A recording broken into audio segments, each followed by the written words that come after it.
I work hard for my results, and I need my diet dialed in. The RP Diet app tells me what to eat to keep me on track and offers suggestions for changes based on my responses, giving me the freedom to choose my path. A personal digital diet coach for less than $15 a month?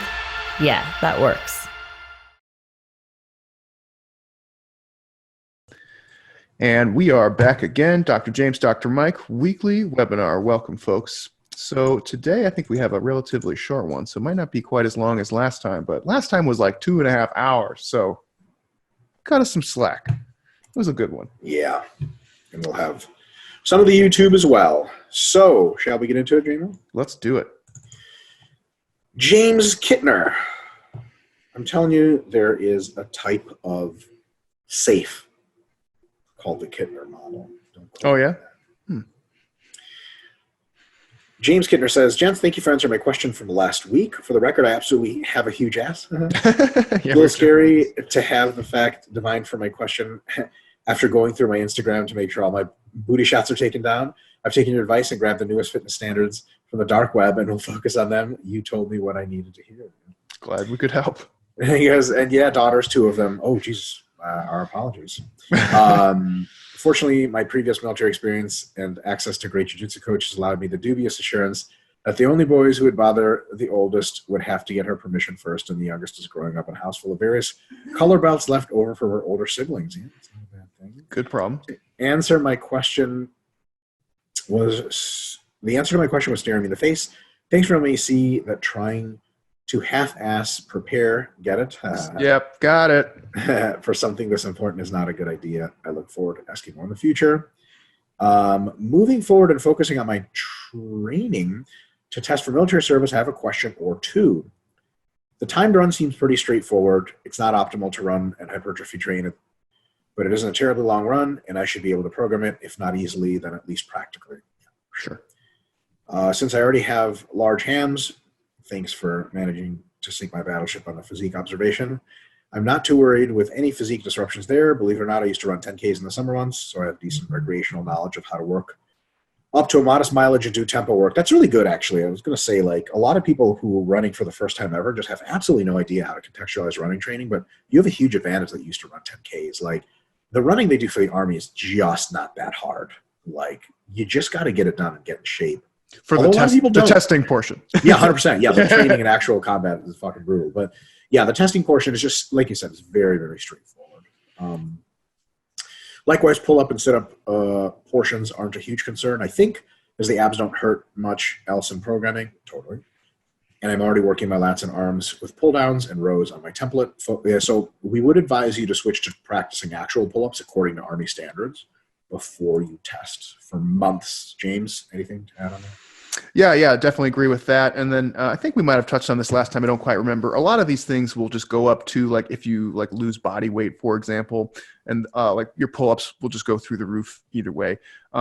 Yeah. One thing to keep in mind too, and again, I know they updated the standards, and I'm a little out of the loop on this, but they're not graded. It's more of a check for those of you who are not aware. Most of the time, it's just a check kind of thing where pass fail. Yeah. So like doing more, like I think you need to hit like what is it, like 60 sit-ups, whatever in the test. Like you don't get a better score for doing 80. You just need to hit 60 and that's it. I don't know if that's the actual number, but I'm just making shit up. So sure. A lot of the stuff, like you don't have to like go all out. It's pretty easy within like 1 to 2 months to get acclimatized to pull-ups, sit-ups, push-ups, and doing like a 1 mile run. Like you can really ramp up your score pretty easily, pretty quickly. Yeah. Then he said, focusing on diet and weight loss should bridge the gap and allow me to at least pull the minimum numbers, ignoring the weight loss for the moment I want to ask about push-ups. But before that, what I would do for sure is aim for better than minimum in your training. You should be able to hit more than minimum standards on your worst training day a few weeks out of the test so that you know that you're coming into that test and you're killing it. I would not just be like, oh, I hit the minimums once, but not on the same day, all of them. It wasn't the run and pull-ups and stuff. I wouldn't hover because a failed test is a bad thing. It just delays a bunch of your plans. A bunch of times they let you retest, and I'm sure you're familiar with that. But just make sure you're overqualified. James, anything to add on that? Yeah, I think just having a good margin of error, even if you just like show up and have a bad day, like if you had the flu, like inexplicably, right, and then you just show up and you're like, I got to bang out this fucking 1 mile run, and so like on my worst day with a good buffer, I want to be able to pass this test. So what Mike's saying is like give yourself a fudge factor in that hitting the minimum standard, right? You want to be able to hit the minimum standard plus like 5% on a shit day. So I agree with that. Yeah. All right. Push-ups. Some background. Using the beginner template I started 2 months ago. All these are pounds, not kilos. I'm not particularly strong. I've worked my bench up to 255 for 3 sets of 8 for 1 session. That's really good. Mm-hmm. Overhead press for 185 for 10, 2 times. Then dropping to 165 for 2 more sets the next session. Then bench 285 for 6 reps. And drop 2 sets as my third day. Okay, that's good. Good pumps, not much DOMs, and ready to train the next session pretty well. These are split with lower body and 1 back movement at each push session, then a dedicated arm and back pull day on the 4th. After listening to the podcast, I decided to try a 1 minute push-up effort and see what I ended up. 27 reps and my chest was on fire, paused for 4 breaths and squeezed out 7 more. That's it. Shit. Well, is it shit? What is the push-up standard for the military? I don't remember. Is there a push-up standard? There is. It's like a timed, you have to hit X number of push-ups in a certain amount of time. And I want to say it's like 40 or 50. But I might be out of the loop. Yeah. My question, drop to once a week bench day for strength and work 2 sessions on push-ups. I essentially have to work on clearing lactate right. Do I just download every push-up challenge and go balls out and change No. every muscle fiber to slow twitch marathon machines? No. Sarcasm. Is there a decent way to train this as a short term and then focus on maintaining a reasonable number of push-ups until I'm called up to test? I'm not trying to optimize anything here. I would just like to crack out 50 push-ups in a minute, which seems very doable at my current strength. Yeah, there we go, 50. I seem to think I did 64 before I got out of active duty too long ago. Just not sure how to train for push-ups. Maybe metabolite training will get me there. Or is there a source for this stuff? All I've gotten online are how-to ads, and if you don't want to answer this as outside of your area, that's cool too. But there should be something out there, right? Well, so I think you're onto it. You definitely have to do more of what you want to get better at. So do more push-ups. What I would do is bench press is totally fine for heavy work, like sets of 5 to 10 once a week. Another time a week, I think it's a good idea for you to do push-ups, normal push-ups, and just keep them body weight, start fresh, and try to add a rep here and there. Do multiple sets, same volume guidelines as usual, but just like, start at 3 RIR, and then next week go to 2 RIR and add some reps, and then add some reps, and add some reps, and slowly you'll be building reps. And another thing I would also do is maybe use a little bit of a weight resistance on the third, like day 3 or whatever, your third push day. You may have access to someone that can put a weight on your back, maybe not. That's not the important part. What I would do is do some deficit push-ups, just maybe like 2 or 3 inch deficit. And what that ends up doing is, first of all, it's really good for pec and tricep hypertrophy because it's more of a loaded stretch.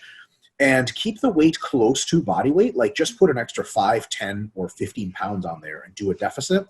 That'll be way more challenging than regular push-ups. And then next week you come back, when you do regular push-ups, you'll be like, oh my God, these are like a joke. And that'll, and still those, so the push-ups, do them for max reps. And then the weighted stuff, that should come out something like 20 to 30 reps per set on the first set, and then just let it fatigue after that. And that'll build the kind of slower intermediate fiber strength and endurance and size that's going to really jack up your push-ups. And when you get closer to your test, I would do the push-up rep stuff, James, I think twice a week, temporarily getting rid of bench, and then make sure you deload for at least a session or at least half a week. Don't do anything hard. Just do a couple sets of 5 push-ups here and there just to keep the motor pattern strong. And then you'll be ready. James, anything to correct there? Yeah, man, we were on the same wavelength on that one. I was going to say basically the same thing. Keep the bench for a heavy day. You have a moderate day that's going to be like a deficit push-up with like a little bit of weight, like even something like this, just like a 10-pound vest. It's really easy to wear, something like that. And then basically you have a third day, and that's not necessarily in that order, but you have a third day, which is mostly going to be not quite AMRAP sets on push-ups, but getting kind of close to it. So I think in the early, let's say you had like a 3 mesocycle progression, the first one you can pretty much leave it around like 2 reps, maybe dabble into 1 rep on the actual just push-ups. When you move into like the second stage of the progression, you might have a more of those getting closer to 1 consistently. And then like on the third one, they basically would all be AMRAP type sets, right? And that would be kind of an easy progression. And then you might drop out the heavy benching like Mike said. Super. And then he says, thanks, guys. Oh, by the way, glad to hear Dr. James can dress the part. The beard, the hair, and the suicide bomb chest rig had me completely off on my dapper meter. That's awesome.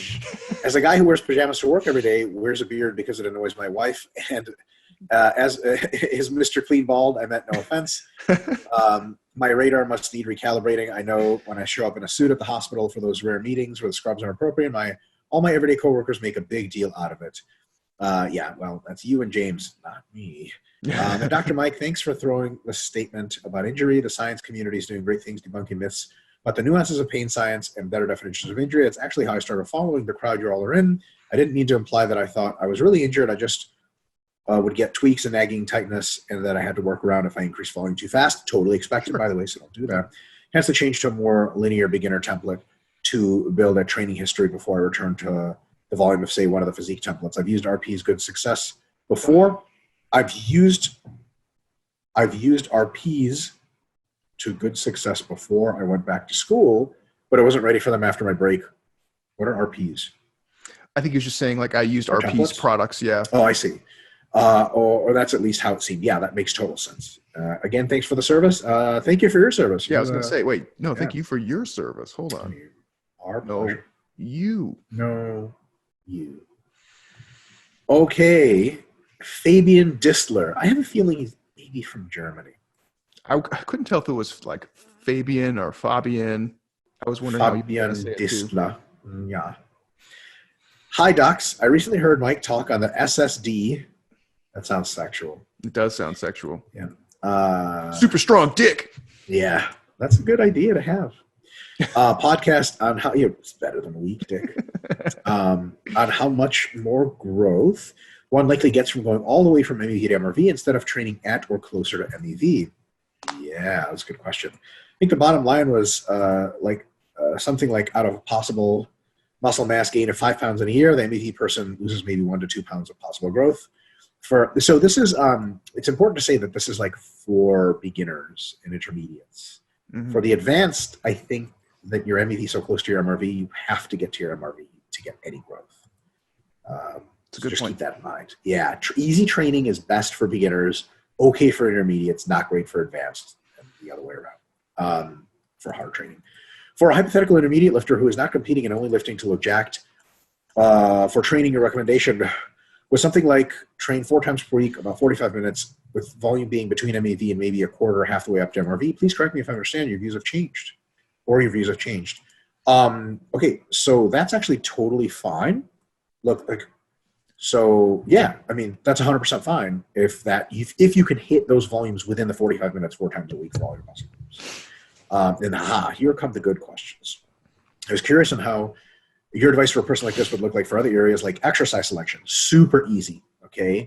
So we have an index for this that's coming up. We've given the various lectures and talked about it before to all you RP Plus folks. But it's coming out in the book, and it's going to be super detailed. It's very easy. It's an index called the STR, stimulus to time ratio. Okay, the stimulus is proxied by how big of a pump you get, metabolites, blah, blah, how much basically growth you get. And the time is like, how long does your entire session take? And every exercise can be given a stimulus to time ranking. So like if you wanted to train your quads and your glutes and your hamstrings and your adductors, would you pick 4 sets of squats, or would you pick like 1 or 2 sets of every different kind of machine? Like for sure you would just pick squats because they handle so much muscle mass at the same time. It's super, super efficient use of time. The ultimate SDR exercise selections are compound movements, usually paired in antagonistic style. So you should definitely give that a shot. So like 3 sets of bench, and maybe in between those sets of bench, you do sets of rows. So you could literally set up like some dumbbell rows right next to the bench and do those between. That's a real good idea. Basically, exercise selection, compound movements that hit large swaths of muscle at the same time. And then he says what movement slots might not be worth the time and effort for this person looking at front delts, side delts, glutes, and other isolation movements. I mean, yeah, 100%. You're gonna want to like your isolation movements are going to be chosen very sparingly. So, for example, if you do upright rows, you hit your biceps a little bit, hit your forearms a little bit, and hit your delts a little bit, and traps a little bit. Whereas if you do like iso laterals, keeping the traps out with one arm off the cable stack, like you're going to be doing just your side delts more or less. Like that's a fucking giant waste of time, right? So yeah, compound alternating supersets. James, anything else on the exercise selection tip? Yeah, so I think you can also narrow it down by like how much spillover do you have into like supporting musculature with the compounds that you choose. So you could go as far as to say, right, if you're doing a lot of like benching and rowing and stuff like that, you might not need to train delts like at all. You might not need to do a lot of direct arm training at all if you're a beginner to intermediate. Just a little bit. Just a little bit, right? And so you can look at like how much do some of these compounds spill over into other muscle groups, and that would be a good way of narrowing down which ones you can kind of eliminate. Let me get that off the backboard, son, and dunk it. So great setup. This is real nitty-gritty stuff. I suppose this is what RP Plus is all about. So James made an excellent point. So basically, like someone could say, compounds like wide grip bench. You're like, wide grip bench does a great job for the pecs, but what's it doing for everything else? Not much. But like close grip bench still hits the pecs pretty well, but hits the triceps pretty well too, right? So all of a sudden, the more compound-ish, the ones that distribute the more muscle mass over are better movements. So the compound movements where people say like this really hits the XYZ, you can pretty much just toss those out for the most part. You want the ones that sort of people are like, oh, it's like multiple muscles. That's a good thing.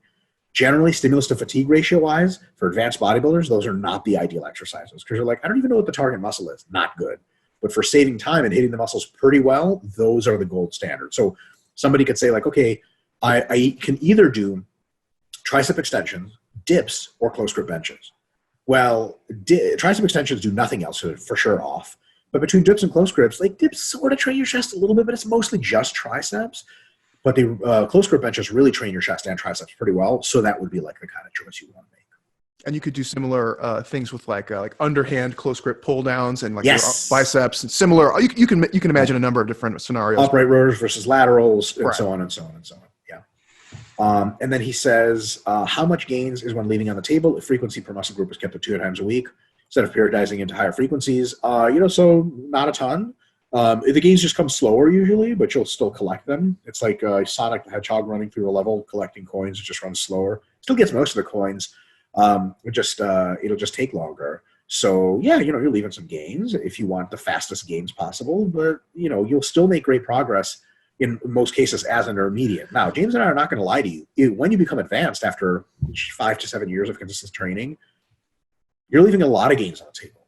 A routine like this may actually just be a maintenance only routine at that point. So you're going to get fine gains for a while, but the big kicker here, the sort of little intellectual tool you could use is when you're no longer getting fine gains,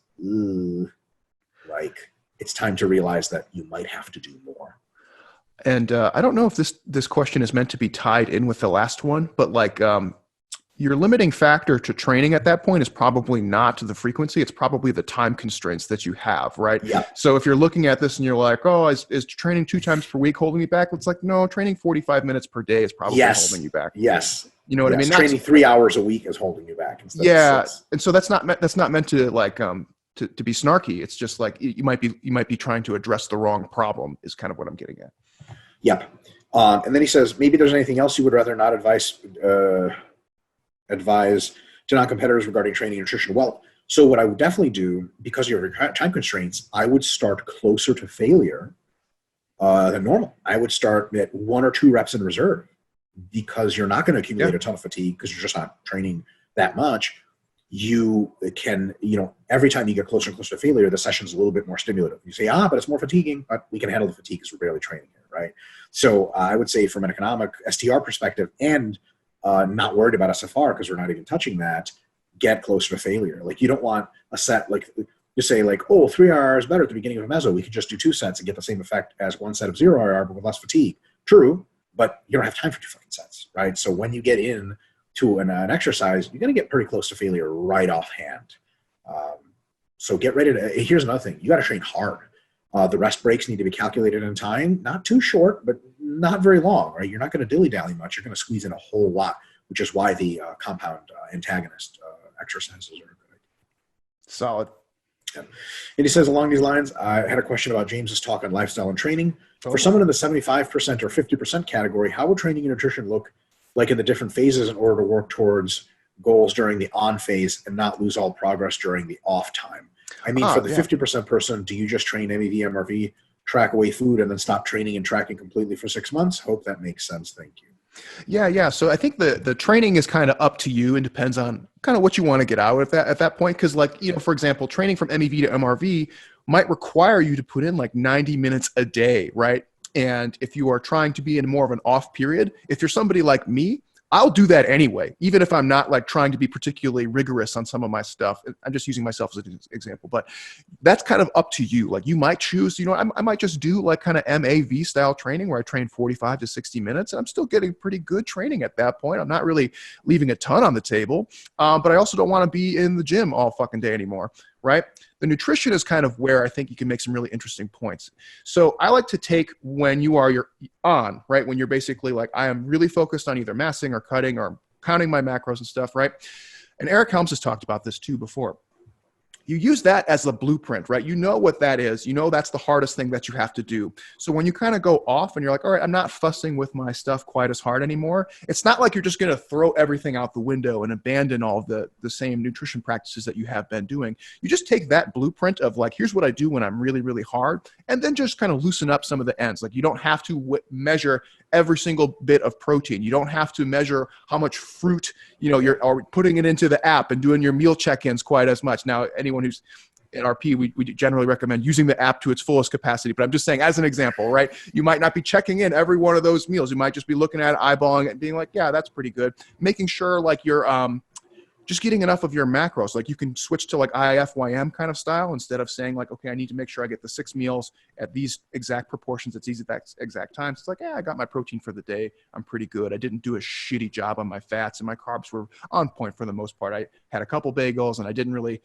measure how much jam I put on them, but I'm probably fine. Something like that. So it's really just about taking the blueprint of what you do when you're on, and then just kind of loosening up some of the degrees of freedom, right? Allowing yourself a little more opportunities to do things without being so constrained. That's really kind of the take home point on that one. So it's the same stuff you always do, just with more degrees of freedom.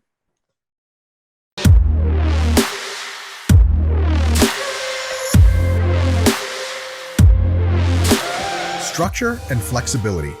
The RP Diet app builds a structure of eating that creates the results you're looking for, but has the flexibility to let you scan your favorite foods and follow your preferred diet philosophy. The digital diet coach in your pocket is more powerful than ever, so let's build a better you with the RP Diet app.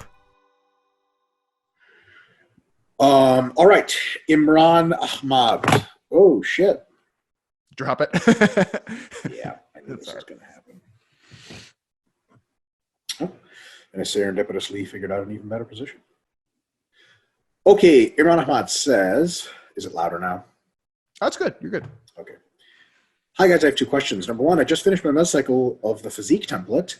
My first mesocycle of the Physique template. It went very well, although I do have one concern. It was my first time using RIR, and I often found myself getting a number in my head for reps before starting a set, at which point I felt that my mind would force me to stop before I reach my true RIR target. Do you have any strategies to avoid this potential problem? My best strategy, right, to meet you right where you are, is it's okay to have a number in your head, but when you get close to that number, or when you get to that number, you can even pause for a second.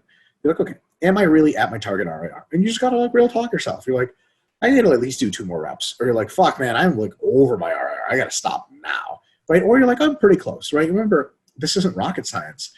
If one little error is not going to destroy your program, it's just the game of averages, right? And they've shown pretty well that 3 RIR and possibly even more, so roughly equivalent in many instances of hypertrophy to 0 RIR. Like it's very difficult to tell apart. And there's actually a few good studies just came out. They aren't beginners, but they're like within subject design. So like one leg gets trained to failure and one leg gets trained 3 reps in reserve. And the 3 rep in reserve leg on average just got better results, period.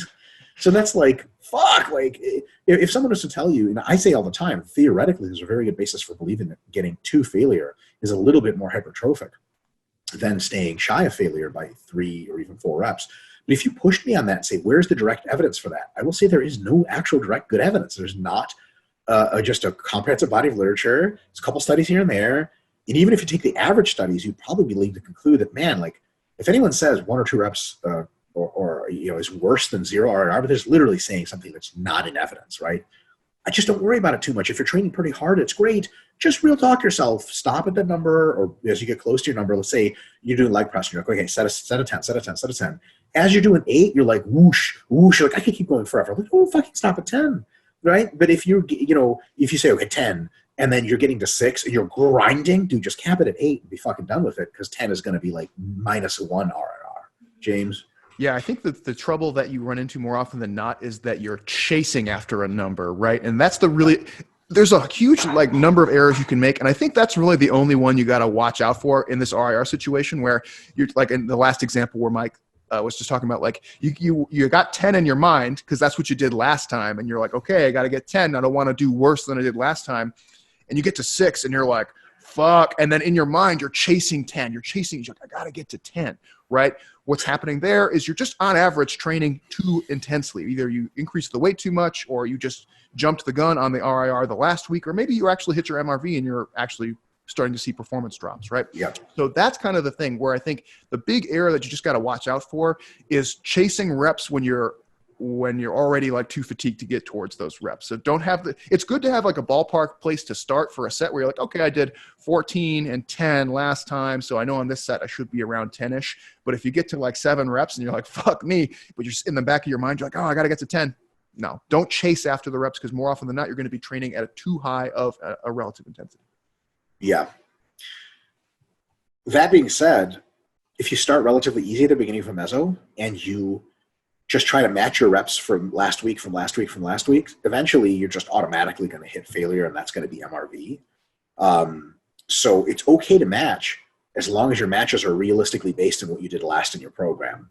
It is not okay because the way you phrase it is you get a number in your head that might not be realistic. So there's 2 scenarios here. One is you did squats with 200 pounds for sets of 10-ish last week. This time you have 205 on the bar. And is it okay to target 10? Yeah, totally. What is not okay, and I think this is more to James's point, is if you're like, okay, last time I hit a PR on this, it was 12 reps. I got to get 15. And you sort of just pull that number out of out of the hat, and then you get to 10, and you're like, oh my God, I can only do 11, but I got to get to 15. Like, don't do that. Let your body tell you what's going on rather than the other way around for the most part. And there's nothing that you'll gain there that cannot be made up for just by doing another set if you're like hell bent on more progress right here and now. But the reality is you're probably not leaving anything on the table. Yeah. Number 2, Dr. Mike, you have said in many places that you recommend getting down to 12 to 15% body fat before bulking. I'm 6'4" and just cut from 260 to 220 in 3 months using the RP Diet app. Not nice, because here's why. Most of it was muscle because I was injured and couldn't lift. No, not nice. Imran, number 1 recommendation is that if you cannot lift, do not cut. He then says, however, I stalled on cutting at around 18% body fat. I can tell you why that is, because you didn't lift. Do you think I should start implementing some more advanced techniques to get my body fat percentage down? No. Or do you think it would be okay to start a bulk? Also, we see where this question is already ended, right? Like, no. So, no, not okay to start a bulk, not okay for advanced techniques. The recommendation here, and we'll see if James thinks the same, is to immediately eat at maintenance to stay around between 220 and 230. Train harder and harder and harder so that you regain lost muscle, and all of a sudden you'll be leaner and more jacked at around 220 to 230. And then you can see how you're looking, because you're probably, as you gain muscle, you lose fat. You'll maybe be around like 15%. And then when you're like 230, 15% fat in like 4 to 6 months, then you look great, and then maybe you'll cut down to 210, and then with lifting, get your leanest ever, super jacked, and then you can start massing, and then you can use advanced strategies that you probably won't need to use. Because remember, the advanced techniques are only pertinent because you are losing a ton of muscle and because you couldn't lift. If you can lift, that's the most advanced technique there is for preserving muscle mass. James? Yeah. So not to be snarky again, but it's like you don't need advanced techniques when you're not doing the basics things, right? So if you're not lifting, like the advanced, it doesn't matter. So I agree with Mike's recommendation there. One thing I would just caution you, I mean, you did lose 40 pounds. That's a substantial amount of weight, even if we don't. Probably lost a bunch of fat too. Yeah. So, but what I would caution you is even using Mike's recommendation, which I agree with and think is good, you might actually have to stay on maintenance for an extended period of time just to build back up a little bit, because you did lose a shitload of weight, right? So I would say it might be one of those things where you might just have to like kind of raise your calories, slowly recomp for maybe like 1 month, and then just kind of stay at maintenance for the next maybe even 1 or 2 months after that, just to make sure that your calories are in a good spot now, matching your increased workload from lifting. And then if you wanted to try and cut again later, you could do that. But you might find yourself like eating on maintenance calories and recomping a little bit and being like, fuck yeah, everything's going smooth now that I'm lifting again. Yeah. And then you try to cut and you're already in the shitter because you've been cutting for 3 months and you lost a lot of weight already. So just watch out for that. That's what I would be a little more worried about. Yeah, maintain for a long time. And it's okay to gain a couple pounds during that time if you just actually definitely. As an aside, Broderick Chavez mentioned in a podcast that he thinks bigger athletes have a little bit more leeway when they can start bulking. I apologize, I can't remember the basis for his assertion. Do you concur? I'm not sure. I don't know. Bigger as in like people who are more muscled, or just larger in general? I think more muscled. Not sure. Maybe. Don't have a strong opinion either way. Yeah. Brandon Armstrong says, "Hey docs, got a question regarding forearm training. Insert obligatory sexual joke here. Let's Let's get it out of the way. Yeah, let's do it. You trying to jack off, man? All right, I'm good. Can move on. Contrary to what my name suggests, I need to strengthen my forearms for powerlifting and future BJJ grip purposes. Assuming I would like to select exercises for both, what would you suggest as good options for strength and also hypertrophy purposes? In the past, I've had a hard time selecting effective exercises for this. Also, if any of them happen to be isolation exercises like bar holds, how do you structure quote-unquote reps?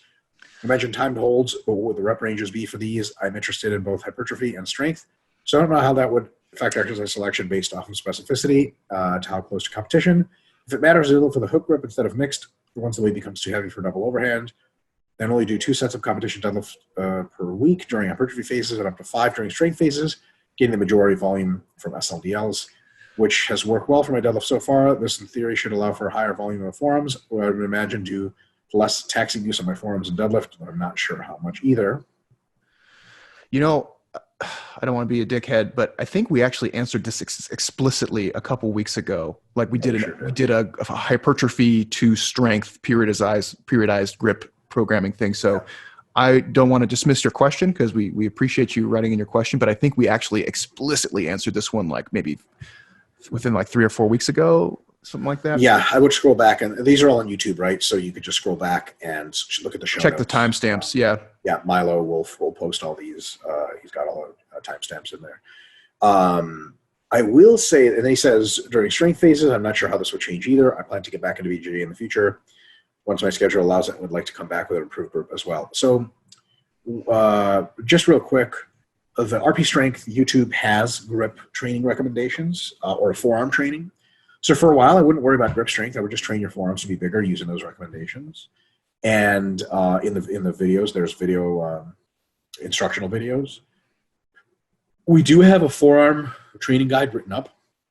It will be coming out soon, so you can wait for that. But then grip strength, basically the time, if you do bar holds and things like that, the time has to reflect the amount of time you're holding a bar in your competition lift. And so the reps should be, you can time things, but the time needs to be relevant. So for example, people who do like a 60-second bar hold for the deadlift. Why? You don't hold the deadlift for fucking 60 seconds. You might hold the deadlift for a total of 10 seconds. So do around 10. So that's, sets of around 10-second holds or whatever. And the reason why that matters is because the load that you can hold for 10 seconds is a lot different than you can hold for 60 seconds. Yeah. Right. Which is just directly translating to how much grip strength you're going to be training. Yeah. And then I would have invested in some grippers, like the Captains of Crush grippers from Iron Mind are a pretty good idea. Yeah. Yeah, just go. Sorry, we didn't mean to dismiss this one, but this is like I swear to God, we answered this one very explicit. It was like the same periodized strength, hypertrophy strength grip question. So I'm going to glaze over that one for now. Let us know, and if you can't find it, let us know. We'll dive a little deeper and answer it again. Sean Sansom says, "Hello, doctors. A strap/grip question from last week prompted me to ask about technique I've been trying. I generally have a pretty good grip from training deadlifts for a few years without straps, but I decided to start mixing in straps on a very high rep back workout, for example, lat pull downs in the 20 or 30 range. In my case, I've been using straps only in the first 2 or 3 sets of 4 or 5 sets. My thought here is I want the best possible top-end performance in those first sets, But since drop-off is pretty significant by set 3 or 4, and 4 such grip are simultaneously, 1, not a limiting factor in the later sets, and 2, get to receive some extra stimulus. They wouldn't if I kept the straps on for all 4 or 5 sets. What do you guys think of this approach? I think it's a wonderful approach. Just make sure that your grips do not turn into a limiting factor in your last sets, but that they turn into a close to limiting factor. So if your grips have 2 more reps left in them, but your lats have 1 or 0, you're good to go. You just don't want to have your grips 1 or 0 and your lats 3 or 4 by those last sets. But I think that's a wonderful strategy. Jamie? Yeah, I actually do the same thing. Oh, super. Mm-hmm. I'll like usually the first couple sets, like if you have a really high, like if you're doing like a upright row for a set of like 20, you know what I mean? Like, yeah, I'll do straps for that. But once it drops to like, 15 or less, I just lose the straps. Not because I'm training my grip, just because I don't feel like I need them. Yeah, I do. I have, I'm like fully invested into the bodybuilding bullshit. So I do a dedicated grip day. Grip day. I do a dedicated series of that was a Freudian. It's like a Rich Piana level arm 8-hour grip. Yeah, I do a dedicated. Let's make sure to correct this. I said earlier. Dedicated grip exercises 4 times a week, 3 or 4 times a week. So for me, that is a problem that gets solved in a lot of specificity. All right, do we go to the tube that has you in it? The YouTube, yes. Boy, fucking YouTube, hey. Let me click that in. How do you work? You work like this. And like that. Boom. Boom. You see, let's take a look at my YouTube scroll. We got Omar. I wasn't expecting this. A gentleman named Josh Bridges. What Happened to My Body After Competing by Vitruvian Physique. It sounds like a Roman god. Ooh, yeah. I wasn't expecting this. LA Vlog by Russell Oree. Sean Roden speaks on IFB status plus Joe Rogan transform. God damn, dude. That's controversial. Thanks. How Hard You Should Train. Excellent video by John Meadows. Thank You, Johnny Candido by Sean Noriega. I know both of those people. I hope they're not beefing. Fix Low Back Pain. 5 Red Flags. Warning. I love this we're about to start doing this on the RP YouTube. These like super, super clickbaity titles. It's hilarious. Mm-hmm. Athlean X. X. The X means extreme. High Rebuilding My Deadlift by Alpha Destiny. Someone asked me once, like, what do you think of Alpha Destiny? I'm like, what the fuck is that? And they're like, he's got big traps. And yeah. And I'm like, Destiny. Word up. You got a real name, motherfucker. Use that shit. I'm just kidding. It's all in good fun. And then we got 7 Things That Are Killing Your Recovery by Mountain Dog. Excellent.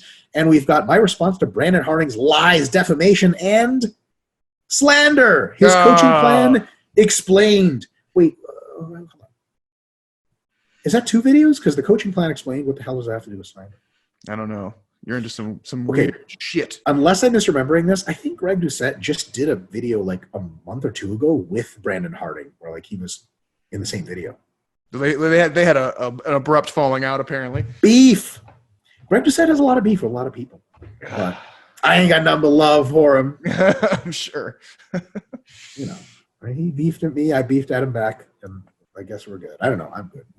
Beefing. Big beef. Milo Wolf says, timestamps. Milo, that's not a question, you fucking idiot. Dick.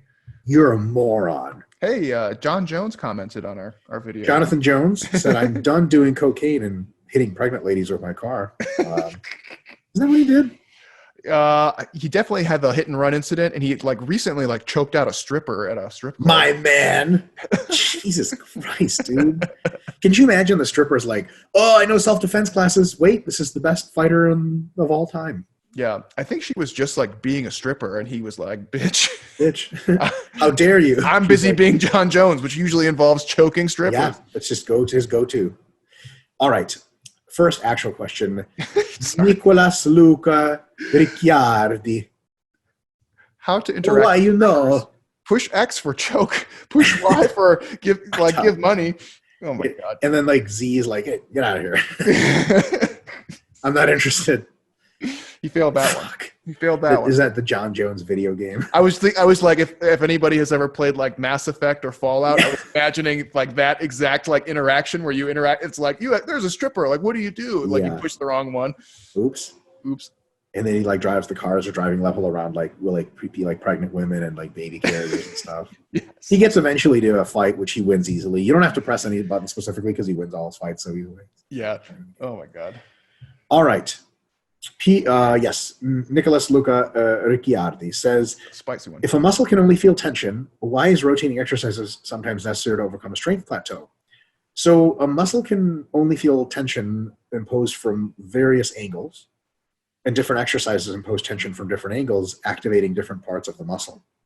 In addition to that, strength is the use of multiple muscles in sometimes relatively complex activation patterns by the very complex brain. And it involves muscle strength, it involves tendon, connective tissue strength, it involves a variety of organelles and organs like the Golgi tendon organ, desensitization, etc. And it involves nervous system fatigue and systemic fatigue. So yes, a single muscle cell can essentially sort of feel or register tension and a few other things like metabolites, not a whole lot. A muscle itself, the muscle group like the pectoralis muscles, the muscle fibers therein feel a very complex multifactorial tension so that exercise rotation can make a different impression, a different tension, overall, different angle, different vector, and that can change things. And also it's not just the muscle that's involved in building strength, it's a bunch of other stuff, cumulative fatigue, nervous system adaptation, so on and so forth. And different exercises have very different profiles on all of those things. James? Yeah, and just like on a very simple level, like, and this is not necessarily true for just strength plateaus, but any kind of plateau that you run into in exercise. Any given exercise will develop adaptive resistance over time. And to put that more explicitly, you have a problem where your MEV gets so high that it might actually be around the same part as your MRV. So you can just keep doing that same movement over and over again, and you're just not getting anything from it. So the reason why you would use variation in this case is that you can actually benefit from picking a movement that has built up less adaptive resistance and is more responsive, and then you can still train those muscles, keep making them bigger and stronger, or whatever it is that you're trying to do, and move on with your life. That's the idea. Yeah. James, is it okay if we do like 5 questions today? Because a couple of these are super short. I just kind of want to rant on them a little bit. Yeah, we had a pretty short list from our RP one, so let's do it. Sweet. Peter Wangler says loading a muscle isometrically is meant. Sorry, Wangler? That's a pretty sweet name. I was thinking it was Wrangler, but then I was like, nope, it's Wangler. Yeah, he's had an interesting junior high experience, I'm sure. Is it meant to be inferior for hypertrophy? Isometric loading is meant to be inferior for hypertrophy. Why do many people report their best upper back gains from heavy deadlifts? And let's see, we have a guess here. We have our YouTube community answer. Omne Obstat says the upper back opens up during the lift to some extent, making it eccentrically loaded. That's my guess. Oh, that definitely contributes. I would say that the deadlift is, isometric training is not the best for hypertrophy, but it is a component. So it works fine. It's just not the best. The amount of volume and load imposed by deadlifts to those muscles is so fucking massive that they get stimulated really well. It's not the most fatigue conscious weight of training. The stimulus to fatigue ratio is not great. But if you don't care about the fatigue and you're still doing deadlifts, holy crap, they're a great way to have really, really good upper back thickness. The thing is, though, if you want the thickest upper back you can have while training everything else really hard, you're not going to do a whole lot of deadlifting. You're not going to do super heavy. Take a look at almost every IFB pro bodybuilder. They have done deadlifts in the past. Some of them not really. Sometimes they go heavy. Most of the times they either don't deadlift or go relatively light because there's other muscles, rows, and a variety of other kind of pulls that do a real good job of upper back musculature training, but without as much of the fatigue and so on and so forth. Yeah, so also keep in mind too, right? Most people experience their best like upper back gains when they're beginners and then becoming intermediates. And the deadlift is just like Mike said, has a really just huge raw stimulus in terms of how much volume and intensity that you can use it to train. The other thing is the deadlift is a relative, we would argue that there's lots of technique considerations, but it's pretty much a low technique exercise for the most part. You just pick it up off the ground. So again, it's a really easy way for beginners to take advantage of a huge stimulus when they're making their beginner gains. So it's like, it's hard to learn how to squat. It's pretty easy to learn how to deadlift. So if you want, it's just one that people pick up pretty quick and easy. You can use a lot of weight and it gives you a lot of stimulus. So that's why. That stops happening once you become an intermediate, right? Yes. And then you have to do the fitness fatigue considerations. Yeah. Super cool question. Nicola says, does eating pineapple ruin gains? It contains bromelain, an enzyme that helps break down proteins and aid digestion. So it breaks proteins down into individual amino acids, which means they absorb even better. So it doesn't ruin gains. It might enhance them, but it doesn't enhance them because your stomach never has a problem digesting proteins in healthy conditions. So it's really just irrelevant. Although I heard that if you eat a few too many pineapples, you're going to get so small, you're going to disappear off the face of the earth. Totally kidding. There's no merit to this whatsoever. Yeah, not sure. Who the fuck said that to you? Dude, yeah. Nicola, tell us who said that to you. Yeah, that's a rough one. An interesting related question, real quick. Evan Polico says, is it true that band work increases connective tissue and bone mass? No. I mean, yes, but as much as loading anything does. James? Yeah, I was going to say for people who are relatively untrained, absolutely. But and then can't do anything else. Right. We're talking about people who are mostly like stationary, but anyone who is a regular exerciser, by that I mean like they lift weights like 1 to 2 times per week and do some cardio 1 to 2 times per week. The bands aren't really going to help you in that regard because they just don't generate enough volume and or intensity. Intensity being an important one for bone mass in particular. So yeah, I mean, if you're untrained, sure. If you're an exerciser, then probably not. Yeah. Who the fuck said that to you, Evan? Tell us who said that. Are we still caught up on the pineapple? Is that what we're mad? Yes. No, that and the band work increasing connective tissue. Oh, the band, like, yeah. Somebody claimed that, like for that's sure. That's something that was, I guarantee you, was in a study where they had a bunch of untrained or old folks doing like monster walks, and then they did like a DEXA scan and saw a slight increase. Yeah. Yeah, I've been a part of studies before where we were doing research for like space exploration, so to speak, and seeing what kind of protocols could increase or keep bone mass, et cetera, up. And we were using bands because you can't have weights in space. They're pointless because there's no gravity. So I think there might be some stuff floating around that band work somehow especially increases connective tissue and bone mass because of the fact that people take them to space. The fact is that bands are a real third-rate shitty way to train behind actual weights. But in space, that's all you got. Yep. Last question for today. This one I had to get. Elijah Clifford says, Kino Body. Oh. Because his name is Greg something or other, suggests doing Bulgarian split squats instead of regular squats to avoid getting tree trunk thighs that can't fit in jeans and to target the lower thigh VMO more. So the VMO is not necessarily the lower thigh. It's a part of the lower thigh. There's other parts. Is that the most efficient way to a fuck me now physique without losing athletic ability from not doing traditional squats? Greg keeps saying X taper repulses females. What? This one's too much for me. I'm gonna respectfully pass. You're not gonna pass. I'm making you answer parts of this. Fuck. Okay. So someone said William O beat us to it. He said, if you don't want your legs to grow, why don't you just train them at maintenance volume? Okay, so there's a lot of different. So that's definitely a good response. Thank you, William O. You're a better person than I am. So I think there's what we're kind of getting at is like if you want the fuck me now physique, what he's basically saying is like from a male perspective, there is some advantages to not having giant legs, which diminish the appearance of your wang, right? And so he's basically saying like, okay, so I don't want to just like not train legs, but I want to look good. And am I leaving any of my athletic abilities on the table from not doing the squats? The answer is yes, absolutely. There's only so much that those split squats are going to do for you. And also, like, what are you going to do? Just do split squats for the rest of your life? You know what I mean? It's like you should probably do some elements of both. I think doing a regular squat does everything that a split squat does. And you can just train them at lower volumes, just train them at maintenance volumes, as William O suggested. I think that's a very good recommendation. Yeah. I am not really, I kind of get I can't tell if that was a serious question or if it was like No, it's a serious question, James. I don't know if it's a serious question by Elijah, but I think these are serious ideas proposed by the Kino Body folks.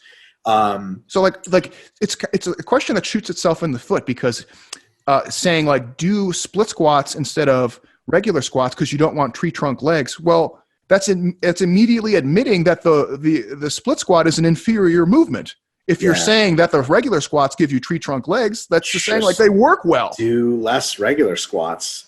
William really knocked it out of the park. Just do fewer regular squats. and you'll spend less time doing stuff. You'll still have athleticism. What I would say, actually, if you want to fuck me now physique, but you still want to be athletic, train legs with mostly squats and like stiff legged deadlifts and stuff in the strength range. Just get them fucking strong, and they'll be big enough to be cool looking, but not bodybuilder big. And then you're good to go. And the thing is, like, to avoid getting tree trunk thighs, motherfucking nobody out here getting tree trunk thighs by accident. Get the fuck up out of here. How many club fuckboys you ever seen with tree trunk fucking thighs? Fuck. You got to work for them shits, man.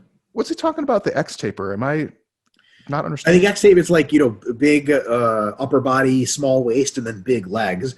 Oh, This guy says that girls are repulsed by the X taper. I'm not so sure that that's true. Maybe they don't want someone with freaky big legs. Yeah, I think girls are repulsed by like giant people. Like, if you're like a huge gorilla freak, it's not like the most average desirable. I would say like normally like the men's physique beach body look is probably the most desirable, and like the gorilla look is probably on average the least desirable. I would say Jared Feather has the craziest X-frame I've ever seen in a living person, and he pulls pussy that the world's coming to a fucking end, dude. This shit is like the fucking disease that follows him around. In the literal sense, he has all the diseases. I'm totally kidding, Jared. I think I'm kidding anyway. I don't know. But on a serious diseased. Note, he's a diseased man mentally in the moral department. A leper. But on a moral leper, that's pretty oof. That's a rough term. Damn. That means you also make other people immoral when you're around them. Holy contagious, shit. yes. But on a serious note, like, I wouldn't worry too much about your X taper being too extreme for females. Like, there's not a goddamn time when you're like, hey, so maybe Monday, and she's like, oh no, thanks, I'm busy. There's not a fucking time in this world where she goes back to her girlfriend. She's like, yeah, he was cute, but his X taper was too big. Get the fuck out of my face. She's like, your car wasn't expensive enough. You didn't have enough game. Folks, learn game. There's legit, like, all the shit on the internet for free to learn about it. It's mostly just game, how you talk to people. And then, like, don't be a fat piece of shit. And if you have, like, a nice tapered fucking waist with abs and some bigger upper body muscles, it sort of just doesn't matter what your legs look like. And by that, I mean, if your legs are small, girls don't really care. If your legs are big, girls don't really care, as long as you got all those factors. So try to become wealthier, try to become taller. I'm not sure how that works. You're as good looking as you're going to be, and then just stay in really good shape. Don't worry about your legs. Just make sure you have a sort of muscular-ish, like a workout. I work out upper body. Being lean is really good because girls, I think, like the defined abs, sort of fuck ab muscles on the side, the obliques.